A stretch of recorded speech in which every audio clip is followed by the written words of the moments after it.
Assalamualaikum warahmatullahi wabarakatuh. Bismillah, alhamdulillah, wa syukurillah, ala nikmatillah, la haula wala quwata illa billah, amma ba'du.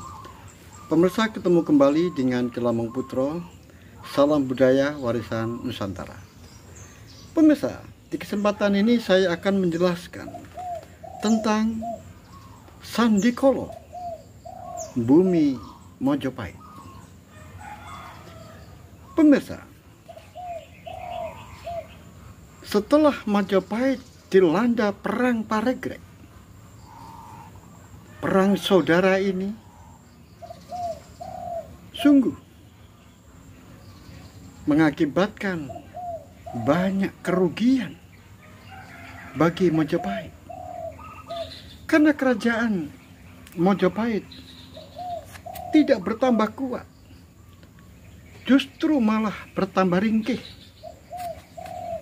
lemah, karena tenaga, pikiran, dan harta kekayaan dicurahkan sepenuhnya untuk memenangkan sebuah peperangan antara Bre Wirabumi dengan Wikramawardhana. Perang yang memakan waktu antara 5 sampai 6 tahun itu benar-benar melumpuhkan kerajaan Majapahit, sehingga banyak raja-raja di daerah, raja-raja bawahan, baik itu yang ada di Sumatera atau di Swarnabumi atau di Borneo, di Celebes, dan di daerah Maluku, banyak yang melepaskan diri, termasuk Bali, Dompu, sehingga kerajaan Majapahit praktis hanya di Jawa bagian timur dan bagian tengah, sedangkan Jawa bagian barat masih berdiri kerajaan Pajajaran. Pemirsa dimanapun Anda berada, setelah tahun 1406 perang Paregreg berakhir, setelah itu silih berganti penguasa Majapahit, Wikramawardhana mangkat, digantikan oleh raja-raja di bawahnya, sehingga kehidupan di kerajaan Majapahit, terutama di daerah pesisir utara dan di ujung Galuh, ada napas-napas baru, yaitu menggeliatnya pengaruh agama Rasul. Pengaruh agama Islam mulai berkembang dengan begitu pesat. Pada tahun 1451 diawali datangnya seorang Sayyid dari dataran Indochina,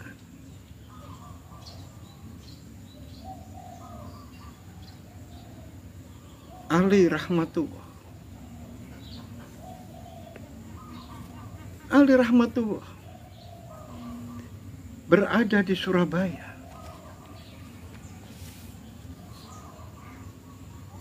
Ali Rahmatullah itu siapa? Ali Rahmatullah itu adalah menantu dari Raden Mas Tejo, Adipati Lasem,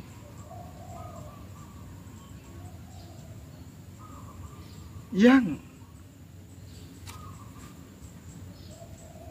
mendapatkan seorang istri dari anak tirinya, Raden Mas Tejo ini, yaitu Dewi Manilo. Akhirnya Sayyid Ali Rahmatullah bersama istrinya Dewi Manilo menuju ke Surabaya untuk menyebarkan agama Rasul.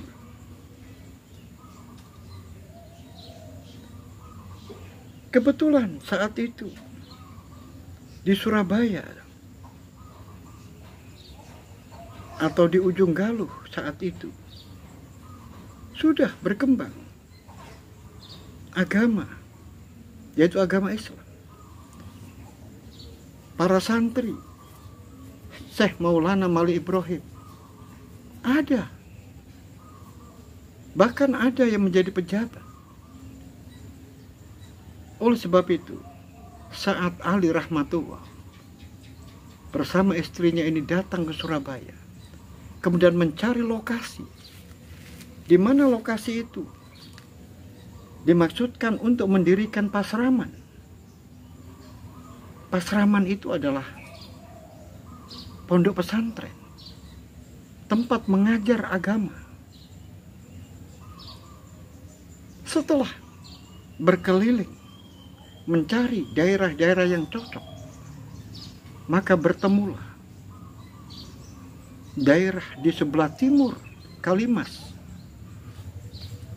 dan di sebelah barat dari Kali Pagirian, sehingga lokasi ini diapit oleh dua sungai.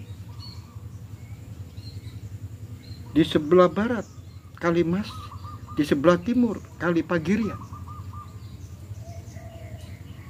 Akhirnya Syekh Ali Rahmatullah ini menyukai tempat itu. Maka dicarilah siapa pemilik tanah itu. Ternyata pemilik tanah itu adalah Ki Wiryo Sarojo. Siapa Ki Wiryo Sarojo itu? Ki Wiryo Sarojo adalah seorang empu pandai besi, orang yang biasa membuat pusaka dan membuat alat-alat perang, pedang, belati, dan juga membuat alat-alat pertanian kalau ada yang membutuhkan. Tetapi tugas utamanya adalah mengumpulkan besi yang diperoleh kiriman dari Sulawesi.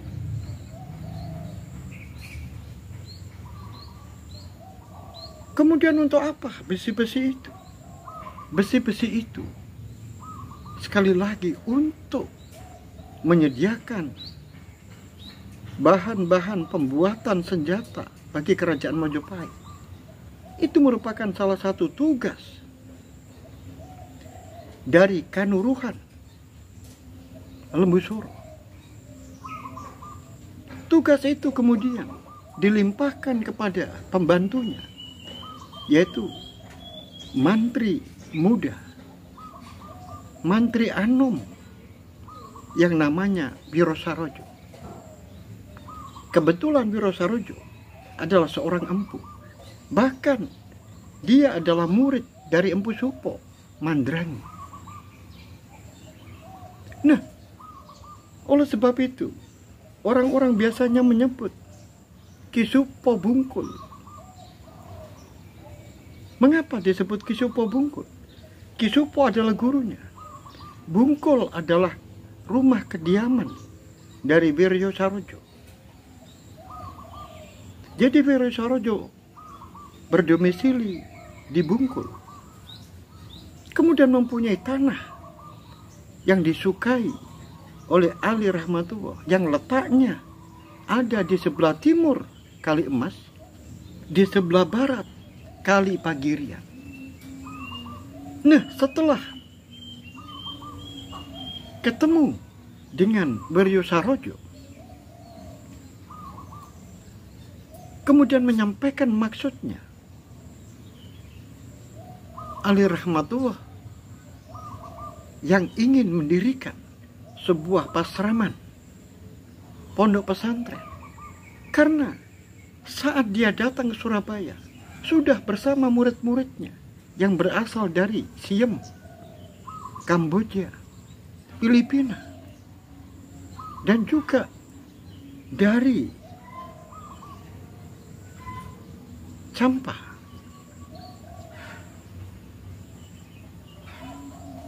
Alangkah senangnya Wiryo Sarojo setelah tanahnya disukai oleh Ali Rahmatullah yang dipakai untuk mendirikan pasraman. Oleh sebab itu dipersilahkan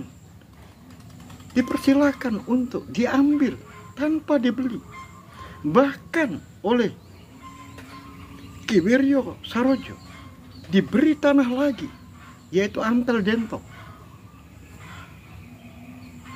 sehingga tanahnya semakin luas. Maka mulailah tahun 1451 awal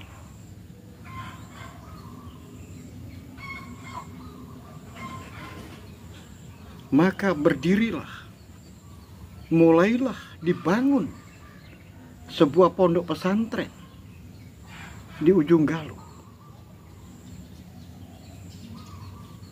Santri-santri mereka bergotong royong untuk membuat pasraman.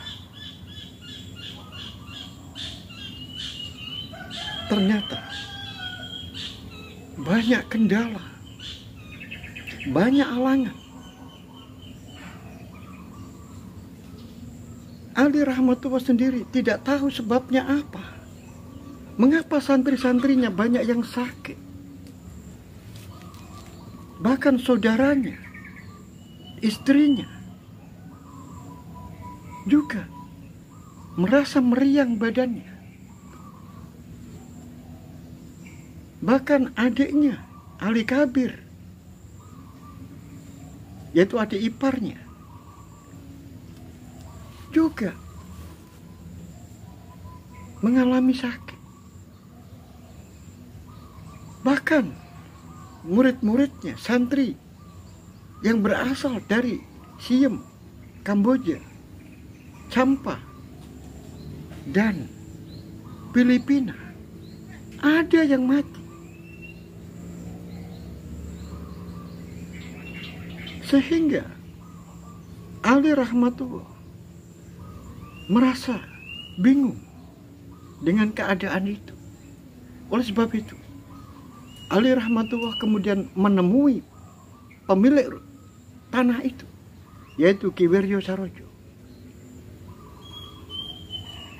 Kemudian Ki Wiryo Sarojo datang ke tempat lokasi di mana pasraman itu mulai dibangun. Kemudian mengamati tempat itu, bahkan berkeliling melihat para santri yang bekerja untuk membuat pondasi, duduk lemah untuk meletakkan batu-batu sebagai pondasi. Barangkali ada sesuatu yang aneh. Makanya Ki Wiryo Sarojo berkeliling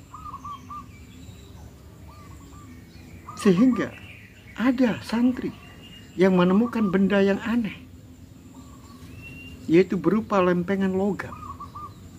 Oleh sebab itu diberikan kepada Ki Wiryo Sarojo, dan kemudian oleh Ki Wiryo Sarojo dibersihkan dan disimpan.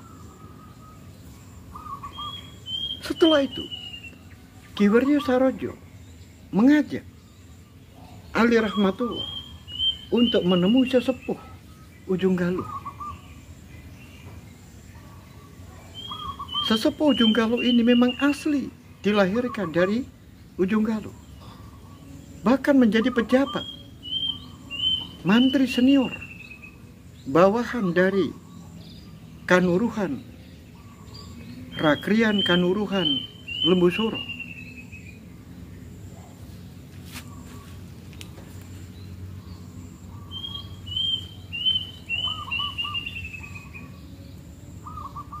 Akhirnya Raden Ali Rahmatullah bersama dengan Ki Wiryo Sarojo sebagai mantri muda juga pembantu dari Kanuruhan Lembusuro sowan ke rumahnya sesepuh Ujung Galuh, yaitu Ki Bang Kuning. Ki Bang Kuning itu adalah menteri senior yang tugasnya adalah membantu tugas-tugas dari Rakrian Kanuruhan Lembusuro. Saat Ki Bang Kuning ini yang berada di Dukuh Kembang Kuning, orang-orang menyebut dia dengan sebutan Ki Bang Kuning. Siapa nama aslinya? Nama aslinya adalah Raden Haryo Kumuning. Raden Haryo Kumuning, tetapi lebih dikenal dengan nama Ki Bang Kuning. Nah, setelah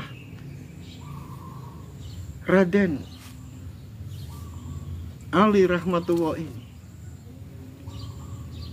bersama dengan Ki Wiryo Sarojo mertamu di rumah sesepuh Ki Bang Kuning, maka keluhan itu disampaikan. Keluhan adanya pembuatan pasraman yang mana para santri-santrinya banyak yang menderita sakit, bahkan ada yang mati. Mungkin Ki Bang Kuning mengetahui sebabnya.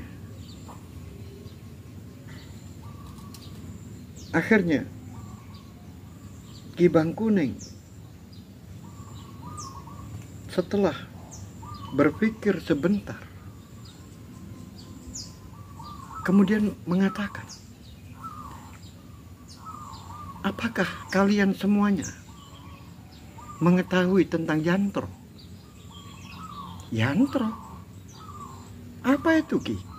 Yantro, kata Ali Rahmatullah. Yantro itu adalah sebuah tulisan. Bisa ditulis di kain, bisa ditulis di batu, juga bisa ditulis di lempengan logam. Nah, yantro ini bermacam-macam kegunaannya, ada yang positif dan ada yang negatif. Nah, apakah di tempat di mana pasraman itu dibangun, jangan-jangan di tempat itu banyak yantronya? Akhirnya Ki Wiryo Sarojo mengambil bungkusan yang ditaruh di belakang. Kemudian benda itu ditaruh di depan orang tiga yang sedang bersila itu. Apakah seperti ini, Ki, bendanya? Nah, benar. Ini yang namanya yantro. Nah, yantro ini biasanya ditulis dengan bahasa tulisan-tulisan dengan huruf-huruf Kawi, atau bisa ditulis dengan huruf-huruf Sanskerta. Akhirnya diambillah lempengan logam itu, kemudian diamat-amati oleh Ki Bangkuni. Tapi sayang, tulisannya sudah begitu usang, hanya 1-2 kata yang bisa dilihat. Kemudian terus diamati oleh Ki Bangkuni, dibolak-balik,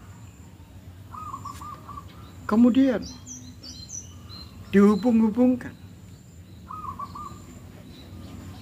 akhirnya menemukan kalau huruf-hurufnya memang sudah usang, hampir tidak bisa dibaca, tetapi masih ada bekas-bekasnya. Nah, huruf-huruf ini kalau dihubungkan, disambung-sambung, maka huruf-huruf ini menyerupai makhluk, yaitu Buto. Nah, ini di bagian kepala ini seperti api. Nah, kemudian kakinya yang satu diangkat, kemudian tangannya mencengkeram.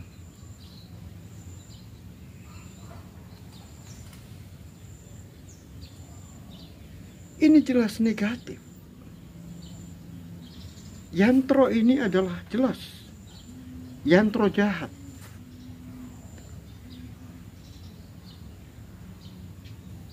Yantro-yantro ini dipasang di tempat-tempat tertentu. Apakah benda ini ditemukan di pasraman yang dibangun itu? Benar, Ki. Nah, ini masalahnya.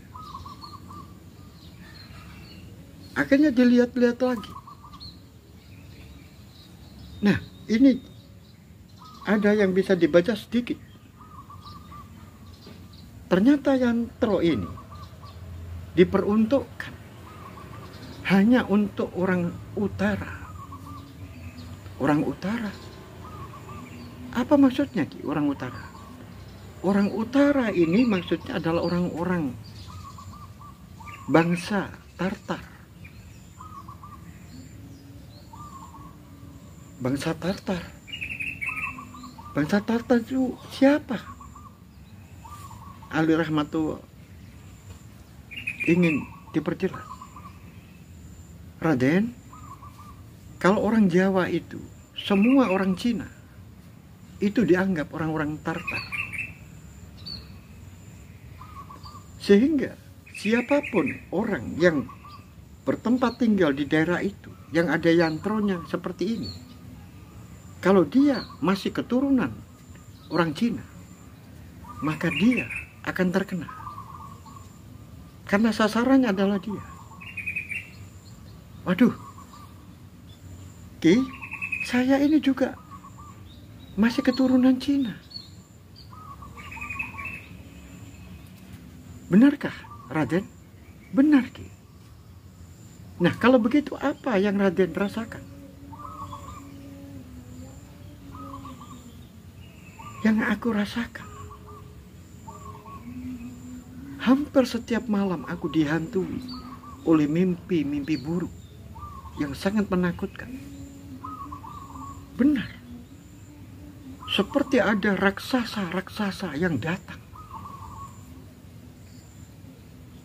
Dan ada orang-orang asing antara manusia dan tidak manusia. Setiap hari aku dihantui mimpi-mimpi seperti itu. Terus aku juga semenjak kakiku berada di Surabaya atau di ujung Galuh ini, badanku selalu meriang. Oh, begitu. Kemudian bagaimana yang dirasakan istri dan adik? Malah adik ipar saya, yaitu Zainal Kabir, malah sakit. Istriku juga sakit. Nah, terus ini bagaimana?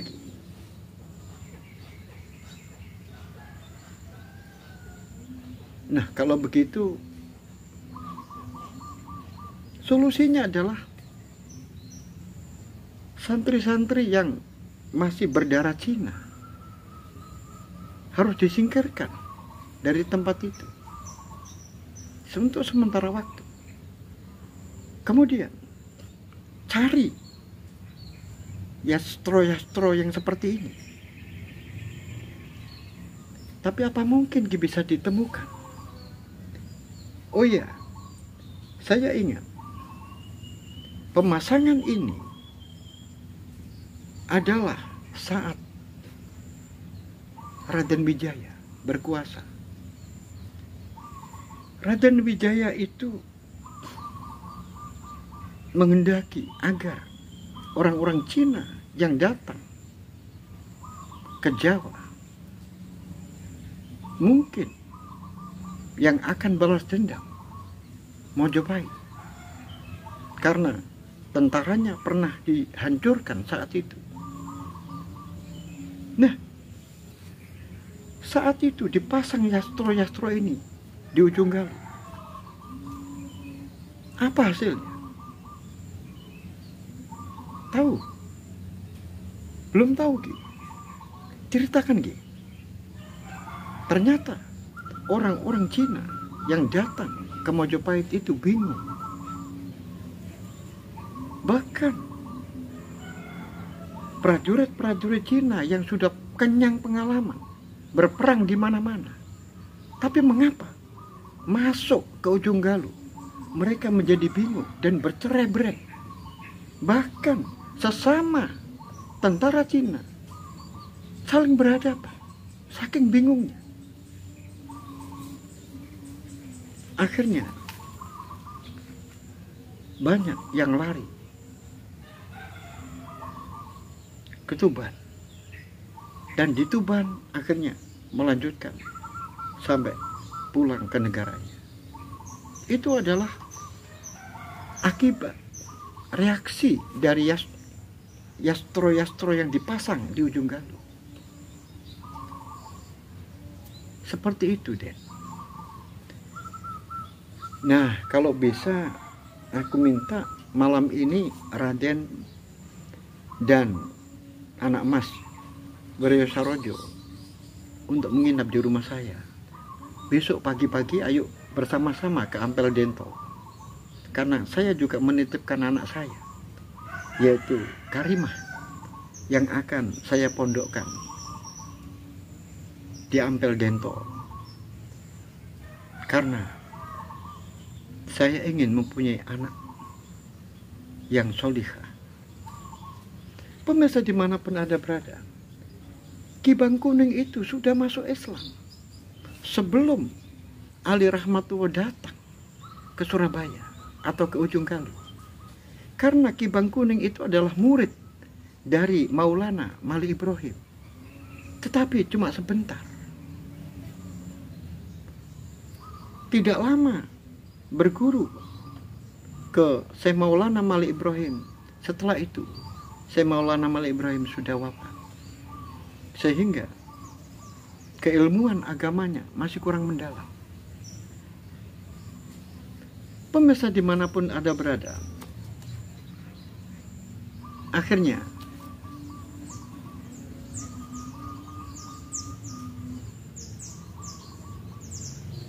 dicarilah yastro-yastro yang masih tersisa.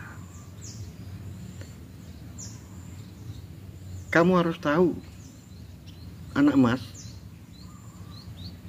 santri-santri itu harus mencari sisa-sisa dari yastro-yastro yang ada di tempat itu. Ini kan sudah ditemukan satu. Aku masih ingat kata orang tua dulu, pemasangan yastro ini adalah ke-8 penjuru mata angin, dan yang ke-9 ada di tengah. Sehingga kalau ditemukan satu, maka harus dilacak. Apakah ini pojok? Maka tarik garis lurus. Caranya, jika ditemukan di tempat ini, maka harus ditarik garis lurus ke timur, ke barat, kemudian ke selatan, dan ke utara. Kemudian ini dicari, ditelusuri. Nah, kalau sudah ketemu dalam satu garis, berarti sudah ketemu 3 arah. Misalnya, yang ketemu ini ada di garis bagian utara, berarti sudah ketemu 3 arah, yaitu utara, kemudian utara timur, dan utara barat. Nah, ini kemudian ditarik lagi. Yang dari utara timur harus ditarik ke selatan. Kalau nanti sudah ketemu, berarti ketemu 2 arah lagi, yaitu timur dan timur selatan atau tenggara, dan seterusnya. Kemudian ditarik ke barat. Kalau nanti sudah ketemu semuanya, maka tariklah benang dari pojok ke pojok, sehingga terjadi 2 diagonal, yaitu timur laut ditarik ke barat daya, sedangkan tenggara ditarik ke barat laut. Pas persilangan, itulah tempatnya yastro yang ke-9. Oh, jadi begitu. Benar. Maka satu itu adik yang sudah ditemukan oleh santri itu harus dicari yang 8. Caranya mencari seperti itu. Pemirsa dimanapun Anda berada, bagaimanakah kelanjutan cerita ini? Oleh sebab itu, ikuti terus cerita ini sampai selesai. Sampai di sini, akhirul kalam. Billahi taufiq wal hidayah, waridha wal inayah. Assalamualaikum warahmatullahi wabarakatuh. Salam budaya warisan Nusantara.